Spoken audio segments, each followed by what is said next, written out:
මේ මොකද කිව්වේ? මොකද කිව්වේ? කැමති කිව්වද? ඉක්මනට බඳිමේ කිව්වද? ඈ බැඳලා රටයන් කිව්වද?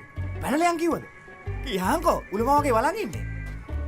නෑ බං ගජායි මේ පද්මාවති උඹට ගැලපෙන්නේ නෑ. ඒ මොකද? උඹට ඉංග්‍රීසි ටිකක් කතා කරන්න පුළුවන්ද? අඩුතරම ඉංග්‍රීසි ලියුමක් ලියන්න පුළුවන්ද? මෙයා මේ නිකම් පොන් වෙලා බං.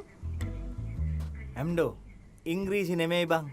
මම ප්‍රංශ භාෂාව හරි ඉගෙන ගන්නවා පද්මාවතිව මට ලැබෙනවා නම්. කොහෙද ඉතින් මේ අපේ ගන් තිබ්බට ඉංග්‍රීසි පන්තියක් තියෙනවෑ? කරාටි පන්ති නම් තියෙන හැමතැනම. මොකද උඩලා තියෙන්නේ මේ? ඒ වුණාට ගජායියේ ඔය උඩ අතු තියෙනව නේද?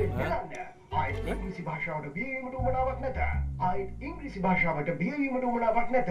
ලංකාවටම පාඩම් කියා දුන් ඉගෙනවීමට උපන් අපේ උසස් පිරිස නැවතත් ඉංග්‍රීසි පන්ති ආරම්භ කර ඇත. පලිහ විසිකර කඩුව අතට ගන්න. වැඩිකඩ ඉංග්‍රීසි පන්තිය වෙන්න. ගජායියේ ඔය තියෙන්නේ බං පන්තියක්. ඕකට තමයි කියන්නේ දෙන දෙයියෝ දෙනකොට දෙන්නේ අගලේ දාගෙන කියලා. මයි යනවා බං ඒ පන්තියට. ෂුවර් එකටම ඔය පන්තිය කරවනව ඇත්තේ පොලිසියෙක්. මොකද කතා කරන්න බැරි උන් කතා මේ මොකද්ද කරන්නේ මෝ කියන්නේ? පොලිසියෙන්නේ. අනේ උඹ දන්නවනේ බං මුගේ හැටි. ලපේ උඹ හිටපන් කට වහගෙන. පොලිසිය තියෙනවද බං ඉංග්‍රීසි පන්ති? මුගේ හරි විහිළු. අපි අයියේ කිව්වොත් තමයි උඹ ඵලයන් ඒ පන්තියට.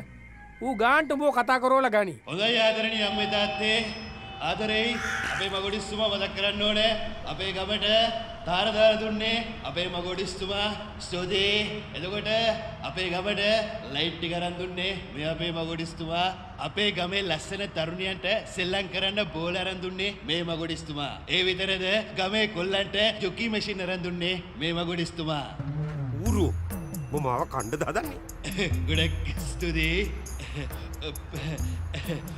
ඇත්තම කියනවනම් මගොඩිස්තුමා අපේ ගමට කරපු සේවාව කියලා නිම